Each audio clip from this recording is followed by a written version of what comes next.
Assalamu alaikum dear students, you are watching Learn English with Cab, and today we are going to discuss English portion of MDCAT 2018. Question number 1 is there.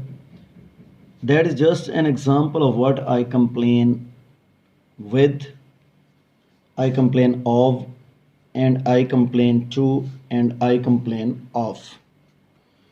ये जो इसका difference होता है ना, ये of और of का होता है, ऑफ और ऑफ का। तो माय डियर स्टूडेंट्स, कंप्लेन के साथ जो प्रेपोजिशन होता है वो या तो ऑफ होता है या फिर टू होता है। यानी कि we complain of something, complain of something, और कंप्लेन टू समवन होता है। ठीक है जी। तो यहाँ पर मेरे ख्याल में that is just an example of what I complain of, क्योंकि किसी चीज़ की कंप्लेन है ना। ठीक है जी। तो the right option is beta. Question number 2 says the reason blank which they were passing was known as the land of thirst and death. hitchhiking across the Sahara से लिया गया ये क्वेश्चन। तो यहाँ पे फ्रॉम है, फ्रॉम होता है जी एक जगह से दूसरी जगह जाना, लेकिन when you are passing through तो फिर आप थ्रू का प्रेपोजिशन यूज करते हैं। तो यहाँ पे the reason through which, not from. In और बाय का तो यहाँ पे सेंस ही नहीं बन रहा, लेकिन ये फ्रॉम थोड़ा सा बनता था, लेकिन फ्रॉम फिर टू होता है आगे, तो ये थ्रू यहाँ पे आएगा। The reason through which, the reason through which वैसे भी आपकी टेक्स्ट बुक से लिया गया है। तो Charlie is the right option. Question number 3 says it is better for me to blank then to shed the blood of an innocent boy. अच्छा, ये ना देन आपके पास कंजंक्शन है यहाँ पे, और इसके बाद टू शेड है, तो यहाँ पे फिर आगे हैड डाइड, डाई और have died. To had died तो वैसे ही नहीं हो सकता, और टू डाइड भी नहीं हो सकता। अब टू हैव डाइड है और टू डाई है, तो हम इस पैरेलल स्ट्रक्चर के मुताबिक, यानी कि यहाँ पे और यहाँ पे इस कंजंक्शन से पहले और बाद में कंजंक्शनल बैलेंस को मेंटेन करते हुए हम कहेंगे कि यहाँ पर टू डाई होना चाहिए। Charlie is the right option. ठीक है जी। अच्छा, एक चीज़ आपने नोट की है इस क्वेश्चन पेपर में कि ये आपके पास सारे अभी तक जितने भी क्वेश्चन आ रहे हैं, क्वेश्चन नंबर 1 है, 2 है, 3 है, ये सारे टेक्स्ट बुक के क्वेश्चन हैं। Question number 4 says I know how to blank a throat for inspection. Force, prepare, open, expose. तो ये क्या था जी? How to expose a throat. ये वो है ना आपका यूज ऑफ फोर्स लेसन, उसमें से लिया गया था। ठीक है जी। टेक्स्ट बुक का क्वेश्चन है again. Question number 5 says however by being so long in lowest form I gained an immense advantage over the cleverer boys.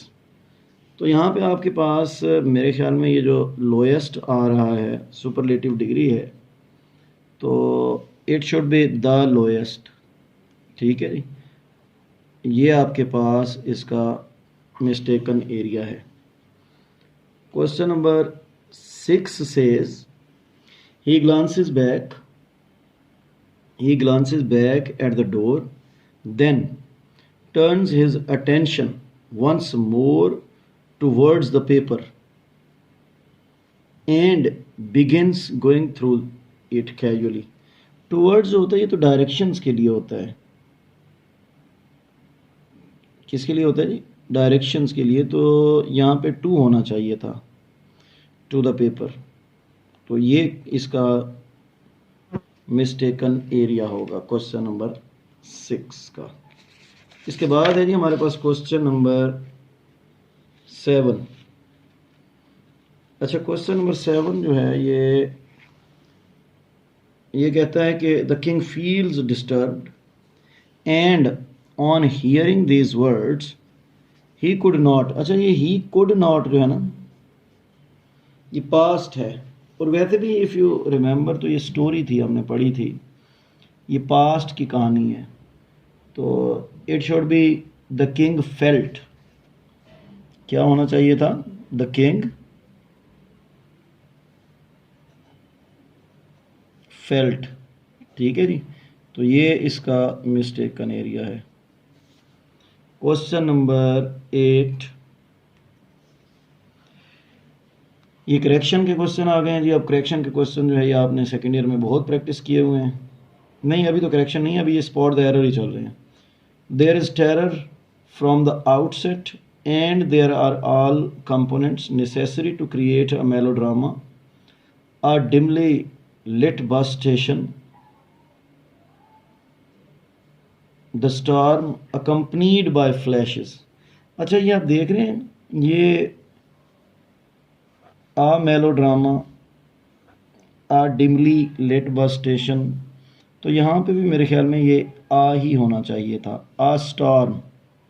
ठीक है जी, by the flashes of lightning, by the flashes of by flashes of lightning and the promise of violent actions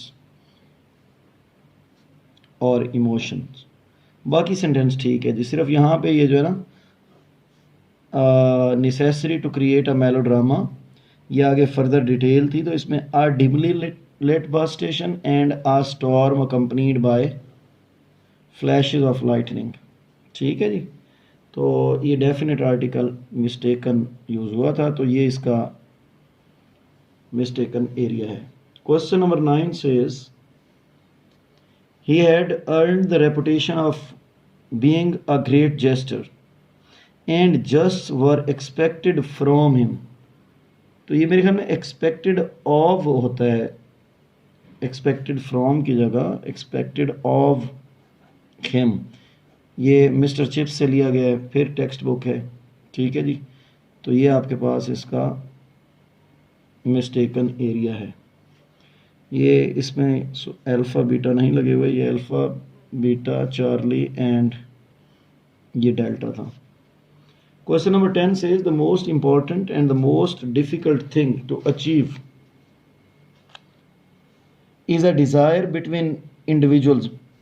अच्छा, ये generalise कर रहा है, between individuals तो नहीं आएगा, बिटवीन तो हम कहते हैं दो लोगों के लिए होता है, तो इट शुड बी ये, यानी कि हमारे पास ये अल्फ़ा है, ये बीटा है, ये चार्ली है और ये डेल्टा है, तो इट शुड बी अमंग। ठीक है जी, ये हमारा मिस्टेकन एरिया है। ये हम कहते हैं ना कि बिटवीन टू और अमंग जो है ये मोर देन टू के लिए यूज़ किया जाता है। एक तो हम इसको इस तरह से देखते हैं, दूसरा हम इसको इस तरह से भी देखते हैं कि बिटवीन नेम्ड, यानी कि कोई भी ऐसी लिस्ट जो नेम्ड हो, जिसमें मेंशन किए जाए name. For example, he was confused to choose between Punjab college and Kips college. ठीक है जी, तो ये बिटवीन किप्स एंड पंजाब वो कंफ्यूज था। तो अमंग जो होता है ये जनरलाइज टर्म्स के लिए यूज़ किया जाता है। 11 में हमारे पास जो है जी, the sufferer becomes depressed and feels very ill. The sufferer becomes depressed. अच्छा, इसमें हम लोग फिर वही फार्मूला लगाएंगे जो हम पहले भी कुछ पेपर्स में लगा रहे थे कि ये डिप्रेस्ड आ गया है, ये डिप्रेस आ गया है। ठीक है जी, फिर ये यहाँ पे फील्स आ गया है, ये फीलिंग आ गया है। ठीक है जी, और इसमें फिर फील्स आ गया है, डिप्रेस्ड आ गया है। तो हम लोग देखेंगे कि अब हमारे पास राइट ऑप्शन क्या बनता है। The sufferer become depressed, the sufferer becomes होना चाहिए था ना, बिकम तो नहीं हो सकता, या तो बिकेम होता। ठीक है जी, ये यानी कि यहाँ पे मिस्टेक है, तो इट शुड बिकम्स। इसके बाद जो है द सफ़रर बिकम्स डिप्रेस, ये डिप्रेस्ड होना चाहिए था, यानी कि ये भी रॉन्ग हो गया, ये भी रॉन्ग हो गया। The sufferer becomes depressed and feels होना चाहिए था, ये बिकम्स के साथ इसका बैलेंस होना चाहिए था, तो ये भी रॉन्ग हो गया। The sufferer becomes depressed and feels, देखा है ये अब आपके पास बिकम्स एंड फील्स दोनों का बैलेंस है। Very ill, delta is the right choice. ठीक है जी। क्वेश्चन नंबर 12 जो है ये, इसमें there is no clearly defined plot nor is there an attempt to establish a strong hero figure. ठीक है जी। नो क्लियरली, अच्छा पहले तो इसमें ये देखें कि नो और नॉर ये कॉम्बिनेशन वैसे चलता है, बहुत कम होता है, यहाँ पे नॉर स्ट्रेस के लिए है। ठीक है जी। फिर हम कहते हैं कि there is neither clearly defined plot और नॉट, नीदर और नॉट का कॉम्बिनेशन तो नहीं चलता, तो ये तो नहीं हो सकता। फिर इसके बाद आया है ये आपके पास, एक मिनट जी आपको नज़र नहीं आ रहा, मैं ज़रा इसको क्लियर करूँ।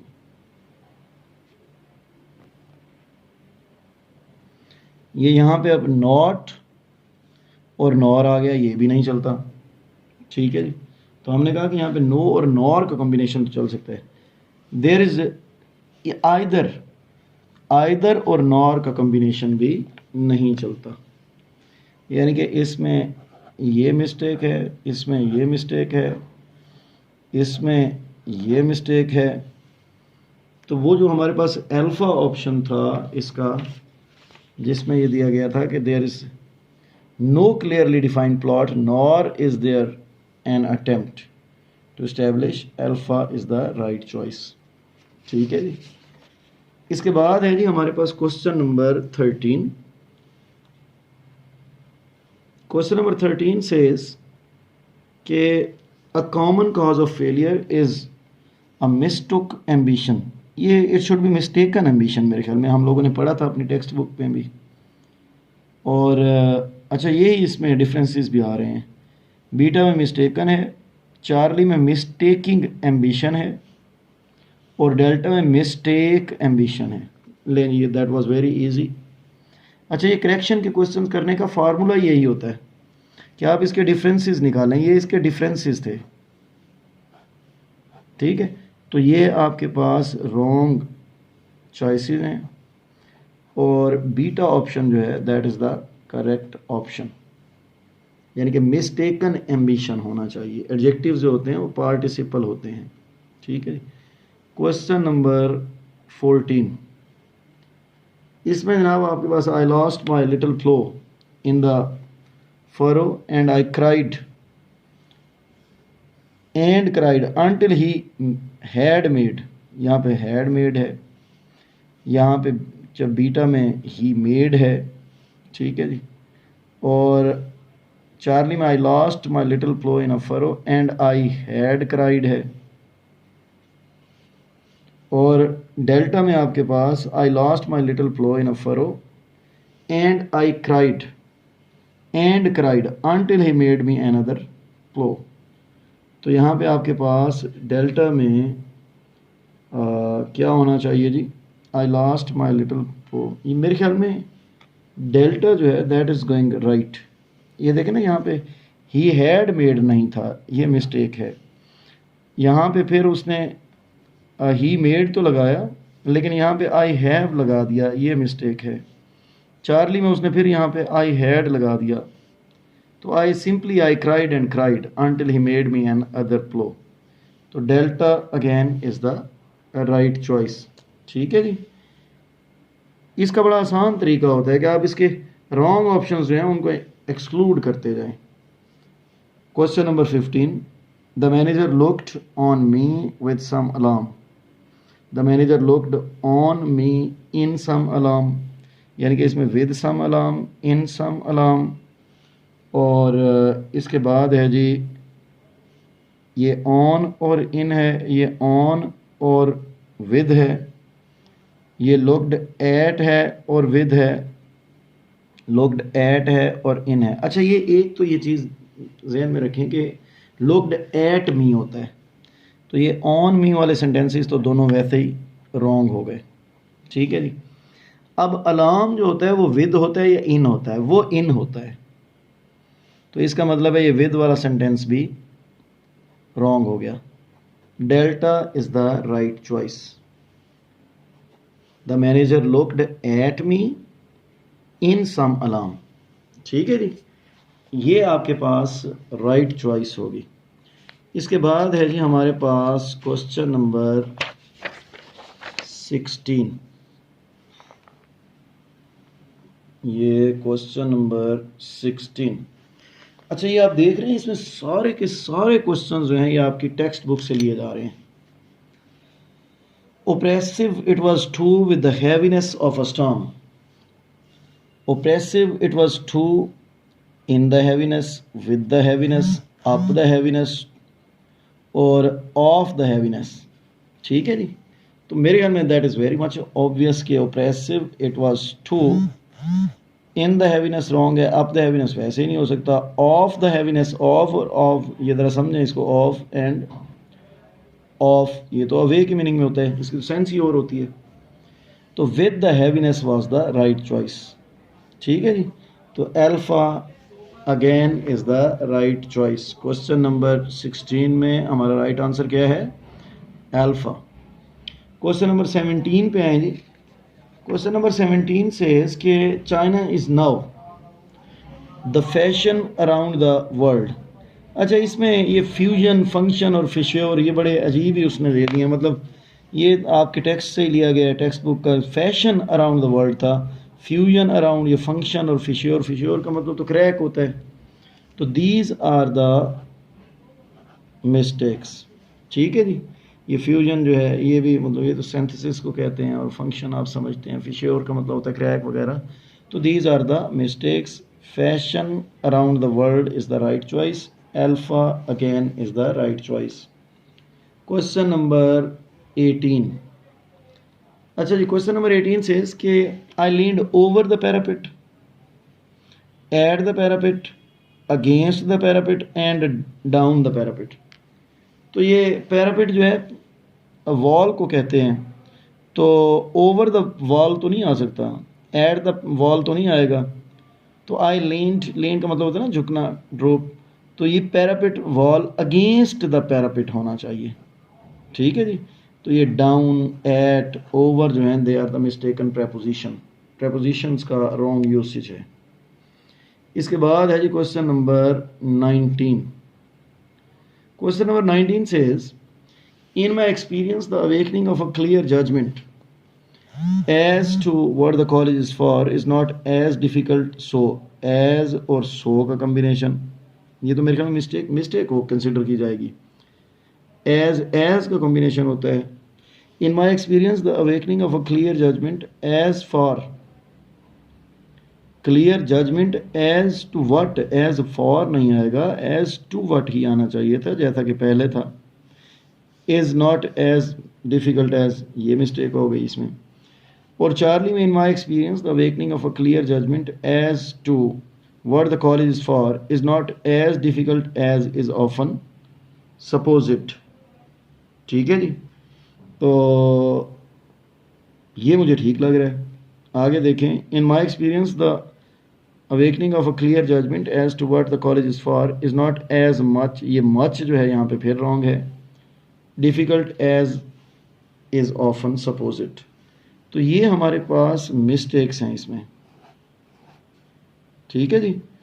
तो Charlie is the right option. As ये डिफ़िकल्ट के साथ यानी कि एडजेक्टिव है ना, तो इसके साथ आप कह लें कि मच नहीं आएगा, ये इसकी बेसिक मिस्टेक थी। ठीक है जी। तो ये हमारे पास क्वेश्चन नंबर 19 का आंसर था। अब आ जाएंगे आप क्वेश्चन नंबर 20 पे। अच्छा, क्वेश्चन नंबर 20 जो है ये towards the end of the month he took to his bed, ये प्रेपोजिशन के डिफरेंस आ रहे हैं, टुक इनटू हिज बेड और अगेन ही सेज के toward end of month, end of the month दे रहा था उनमें, ठीक है जी। तो एंड ऑफ मंथ दे दिया उसने, और towards the end of the month he took to his beds, beds तो नहीं आएगा ना, ठीक है जी। तो ये हमारे पास क्वेश्चन नंबर 20 जो है, towards the end of the month he took, in to वाला भी रॉन्ग होगा, इन टू तो नहीं आएगा, टेकन टू होता है ना समथिंग, ठीक है जी। यहाँ पे end of, it should B and of the month होना चाहिए था, ठीक है जी। और यहाँ पे ये बेड की मिस्टेक है, तो ये हमारे पास मिस्टेक्स हैं, alpha is the right choice. अब हैं जी हमारे पास वोकेबलरी के क्वेश्चंस। अच्छा, ये वोकेबलरी के क्वेश्चंस जो हैं ये पहले बड़े ज़्यादा आते थे, और अब तो खैर इसका कम ट्रेंड है। ये हेक्टर है वर्ड आपके पास, हेक्टर का मतलब होता है जी बुलिंग और हैरास करना, बुले और हैरास करना, ठीक है जी। तो इसका सिनोनिम लेना है आपने, हेलिश है, हेलिश तो मतलब वो जहन्नमी होगा या दोज़खी होगा, क्या होगा, दोज़ख से रिलेटेड होता है ना, हेल, हेल से हेलिश है। और हैरास दिया हुआ है तो हैरस मुझे लगता है कि इसका ठीक ऑप्शन होना चाहिए, लेकिन फिर भी हम अगले ऑप्शंस देख लेते हैं। हेफ्टी, यहाँ पे हेफ्टी होता है बल्कि, या लार्ज को कहते हैं, ठीक है जी। और यहाँ पे एक वर्ड मिसिंग है जी, ये हेल्प मेट था यहाँ पे पेपर के अंदर,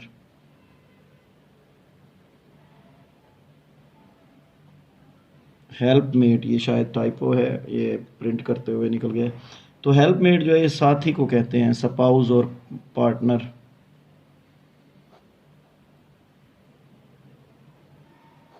ठीक है जी। तो डेल्टा का मीनिंग क्या होगा, साथी, स्पाउस और पार्टनर। फिर बात वहीं आ गई कि हरास जो है that is the right choice, Hector goes with the harass. अच्छा, ये हेल्पमेट इसका यहाँ आया हुआ था, ये आया हुआ है, ठीक है जी।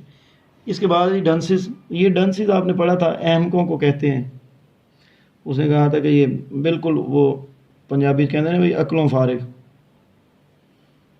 अकल से फारिग, ठीक है जी। तो कॉशियस तो मोहतात को कहते हैं, केयरफुल जो होता है उसको कहते हैं, ऑफ, ऑफ जो है ये भी अहमक को ही कहते हैं, अहमक और बेअकल जो होता है ना उसको कहा जाता है। ब्रेनी तो इंटेलिजेंट होता है और इंटेलेक्चुअल भी इंटेलिजेंट होगा, ठीक है जी। तो मेरे ख्याल में फिर ऑफ जो है ये इसका राइट ऑप्शन कंसिडर किया जाएगा। इसके बाद है जी हमारे पास लैम्पून। लैम्पून का मतलब होता है मजाक उड़ाना, पैरोडी और स्टायर को कहते हैं। ये वर्ब भी होता है, नाउन भी होता है, पैरोडी और स्टायर। एनॉय का मतलब होता है खफा, नाराज़। अप्रूव का मतलब होता है सैंक्शन, अप्रूव करना कहते हैं ना। एप्रिशिएट का मतलब होता है किसी को प्रेज करना। और बर्लेस्क जो है ये भी पैरोडी और जुगतबाजी के मीनिंग में आता है ना, मजाक करना, जुगतबाजी करना, ठीक है जी। तो वो जो पैरोडी का वर्ड हमने पढ़ा था ये उसी सेंस में आएगा। तो लैम्पून गोज विद द बर्लेस्क, ठीक है जी। Question number 24, buffers. अच्छा, ये हम लोग बफर सेंटेंसेस भी यूज़ करते हैं। बफर का मतलब होता है शॉक और एब्जॉर्बर। ये ट्रेन में आप देखते हैं वो जो बफर लगाए जाते हैं डब्बों के दरमियान, ठीक है जी। तो शॉक और एब्जॉर्बर, तो अल्फा में उसने शॉक्स दे दिया, यही राइट ऑप्शन। वैसे शील्ड भी इसका मीनिंग होता है, लेकिन ये चूंकि प्लूरल है यहाँ पे, तो यहाँ पे भी ये प्लूरल है, इसलिए मैं कह रहा हूँ कि अल्फा होना चाहिए। शील्ड इसलिए नहीं होना चाहिए, वरना शील्ड भी इक्वली इसका मीनिंग है। सपोर्ट का मतलब थोड़ा सा चेंज होता है, विंडो आप समझते हैं खिड़की वगैरह को कहते हैं, तो ये तो मतलब बिल्कुल और ओपनिंग हो गई कोई इस तरह के सेंस, तो इसका मीनिंग कुछ और होगा।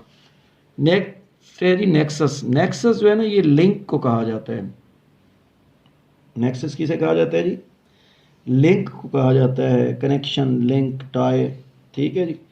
तो अब यहाँ पे हमारे पास फोकल पॉइंट है। फोकल पॉइंट जो होता है ना, ये फोकल से है बेसिकली। फोकल वो पाइवोटल होता है ना। पॉलिटिक्स तो आपको पता है सियासत को कहते हैं। सक्सेस का मतलब होता है कामयाबी। और ये जो वर्ड आया है हिंटरलैंड, इसका मतलब होता है कोई अकबी इलाका वगैरह। ठीक है जी। तो यहाँ पे फिर ये पाइवोटल जो है नेक्सस का लिंक वगैरह के मीनिंग में या टाई के मीनिंग में आएगा, राब्ता या ताल्लुक़ वगैरह। ठीक है जी। इसके बाद है जी हमारे पास हाइएटस। ये पाज और ब्रेक के लिए आता है, और इंटरवल, पाज ब्रेक इंटरवल। और इसके ऑप्शंस हमें दिए गए हैं जी। हिरेटिकल, ठीक है जी। हिरेटिकल, हिरेटिकल आप कह लें ये बेसिकल ना हिरेटिक से है। हिरेटिक होता है मुल्हिद, तो मुल्हिदाना, या जो बिद्दत वाले होते हैं, ये मैं आसान इसमें कहूँ तो काफिर को कहते हैं। बिद्दत, तमीज़, काफिर, इस तरह की। ठीक है। वेनरेशन, वेनरेशन जो है ये वेनर तो बड़ा रिस्पेक्ट वाला होता है, तो वेनरेशन क्या होना चाहिए? इज़्ज़त, तौकीर, रिस्पेक्ट। ठीक है जी। और ये जो वर्ड लल आया हुआ है, इसका मतलब होता है क्वाइट और काम।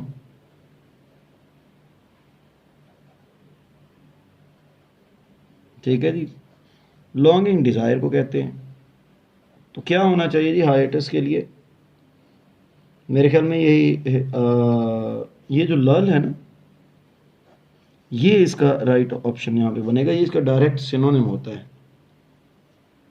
हाइएटस के लिए। ये इंटरवल जो आता है ना, इंटरवल, उस सेंस में इंटरवल, और ये आप कह लें कि बिल्कुल आप कह लें कि पूरे सिनोनिम्स हैं। इसके बाद है जी इनकम्बर। इनकम्बर जो है ये बर्डन और लोडेड के मीनिंग में होता है। बर्डन और लोडेड की सेंस में होता है। तो यहाँ पे स्पेशियस है, स्पेस से है, क्लियर है, और स्ट्रेन्ड है। स्ट्रेन्ड स्ट्रेस्ड होता है। ये मेरे ख्याल में बर्ड हो सकता है बर्डन की सेंस में। कन्वीनियंट तो सूटेबल को कहते हैं। ठीक है जी। तो एनकम्बर गोज विद द स्ट्रेन्ड। 28 पे वर्ड है जी हमारे पास परपेचुएट। परपेचुएट होता है ना कंटिन्यूड। परपेचुएट क्या होता है? कंटिन्यूड और प्रिजर्व्ड।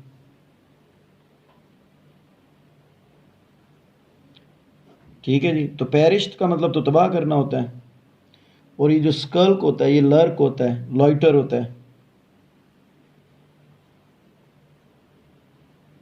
किसी जगह पर किसी मनफी सोच के साथ बैठना, किसी मनफी मकसद के लिए बैठना। और इटरनाइज का मतलब होता है किसी चीज़ को दायमी बनाना। इटरनल से है ना ये। और डिविएट का मतलब होता है डिफर करना, या डाइवर्जेंस जिसे आप लोग कहते हैं, इनराफ जिसे आप लोग कहते हैं। ठीक है जी। तो क्या होना चाहिए जी? परपेचुएट कंटिन्यूड है, तो there should be eternise. August, अच्छा ये अगस्त आप लोग कहते हैं ना grand, I am feeling proud when I talk to this august forum. तो अगस्त का मतलब क्या होता है? शानदार, आलीशान, इम्प्रेसिव।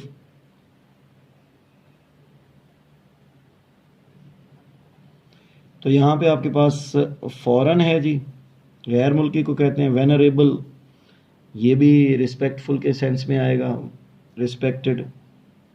तो ये हो सकता है, लेकिन हम बाकी के भी देखते हैं। ओल्ड, पुराने को कहते हैं। लोकल, नेटिव को कहते हैं। तो फिर मेरे ख्याल में वेनरेबल ही होना चाहिए। ठीक है जी। Venerable is the right choice. इसके बाद है एल्क। एल्क जो है ये टाइप, काइंड, मैनर वगैरह को कहते हैं। ठीक है जी। तो ब्रीड, ब्रीड भी क्लास को कहते हैं। अच्छा, ब्रीड एक वर्ब होता है, उसका मतलब तो पालना होता है, रियर। एक नाउन होता है, नाउन में ये क्लास को ही कहते हैं, काइंड को ही कहते हैं। ठीक है जी। तो बस वैरायटी जिसे आप लोग कहते हैं। तो ये जो इल्क हमने कहा कि ये भी आपके पास टाइप और काइंड होता है। तो मेरे ख्याल में अब इसमें डिफरेंस तो नहीं रह गया, काइंड और क्लास। ठीक है जी, ये काइंड आ गया। तो ब्रीड जो है मुझे लगता है कि राइट ऑप्शन होना चाहिए। लेकिन हम कल्चर को देखते हैं, कल्चर यही सिविलाइजेशन होता है। सिविलाइजेशन जो है आप कह लें कि तहजीब वगैरह को कहा जाता है। तो लास्ट है ओरिजिन। ओरिजिन जो है ये आप कह लें किसी चीज़ की बेसिक जो सोर्स ऑफ प्रोडक्शन होता है या कोई एरिया होता है उसको कहा जाता है। ठीक है जी। तो एल्क के लिए राइट ऑप्शन क्या होगा? ब्रीड।